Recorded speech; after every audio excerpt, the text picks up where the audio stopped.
सुंदरपुर गांव में एक चरवाहा रहता था। उसके पास दो सुंदर गाय थी।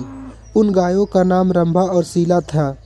भोला उन गायों की दिन रात सेवा करता था और उनकी दूध बेचकर अपना गुजर बसर करता था और उसका कोई भी काम नहीं था। ऐसे ही एक दिन दूध बेच रहा था, तभी एक चाचा जी ने बोला, अरे बेटा, रंभा और शीला के दूध जैसा पूरे गांव में दूध किसी का नहीं है बेटा। कितना मीठा दूध देती है। मैं तो ये कहता हूँ कि इनका दिल से सेवा करना और इनका हमेशा ख्याल रखना। काका, इनके सिवा और मेरा है ही कौन। अब यही मेरी परिवार है। मैं इन्हीं को अपने परिवार की तरह इनकी पालन पोषण करता हूँ। ठीक है बेटा, ठीक है, अब मैं चलता हूँ। भोला और काका की बात सुनकर दोनों गायों में बातें चलने लगती हैं। देख रही हो शीला, भोला कितना हमसे प्यार करता है। अरे हम बहुत किस्मत वाले हैं जो भोला हमारा मालिक है। रंभा की बात सुनकर शीला बोली, अरे दीदी, भोला तो अच्छा इंसान है, लेकिन हम उतना भी किस्मत वाले नहीं हैं। अरे रंभा, अगर हम जमींदार की गैया होते ना तो हमारी अलग ही ठाठ होती। लेकिन दीदी, जैसे खुले में हम यहाँ पर हैं ना, ऐसी खुली आज़ादी हमें जमींदार के वहाँ नहीं मिलती। भोला कितना अच्छा है, हमारे पे कितना भरोसा करता है। सच बोलो दीदी, मैं इस मैदान की घास खा खा के थक गई हूँ। सुना है यमुना के तट पर बहुत अच्छी घास है और बहुत मुलायम और स्वादिष्ट भी है, तो मैं वहीं की आज जाऊंगी खाने के लिए। देखो दीदी, हमें अपनी आज़ादी का गलत फ़ायदा नहीं उठाना चाहिए। भोला कितना ईमानदार है, हम लोग नहीं रहेंगे तो उसका क्या होगा।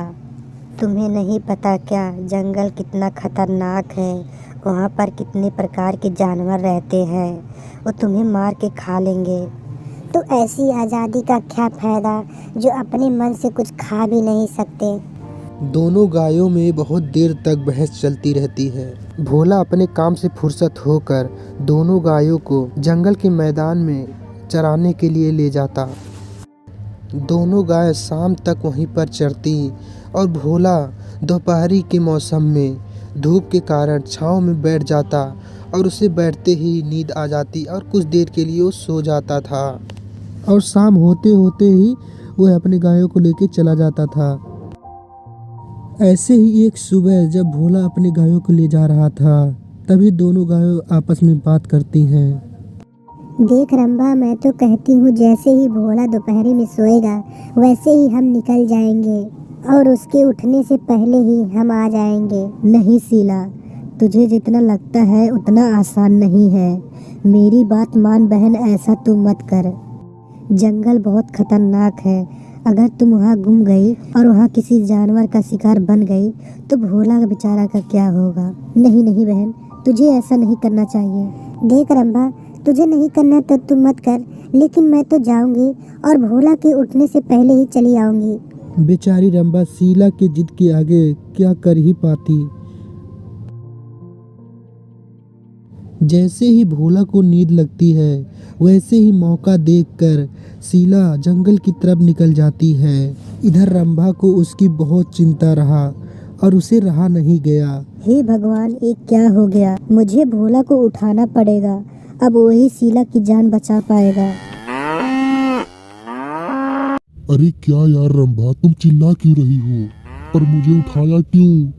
शीला कहाँ है। शीला, शीला। हे भगवान, शीला कहाँ चली गई। रंभा बार बार जंगल की तरफ इशारा कर रही थी। उसका इशारा भोला समझ जाता है। लगता है शीला जंगल की तरफ गई है। चलो रंभा, पहले तुम्हें घर पे छोड़ के आता हूँ और गांव से कुछ मदद मांग के लाता हूँ। और भोला झट से रंभा को घर पर लेके चला जाता है और उसे बांधकर अपने मित्र राहुल को सारी बात बताता है।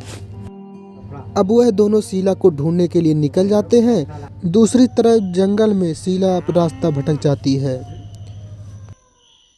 शीला पर एक बाघ की नज़र पड़ जाती है। शीला अपनी जान बचाने के लिए भागती है। भागते भागते एक पत्थर के पीछे छिप जाती है। भाग भाग, आज तू कहाँ तक भागेगी, आज मेरे हाथों से बच के नहीं जा पाएगी। तभी वहाँ भोला और राहुल आ जाते हैं और शेर को भगा देते हैं और भोला शीला को अपने घर ले जाता है।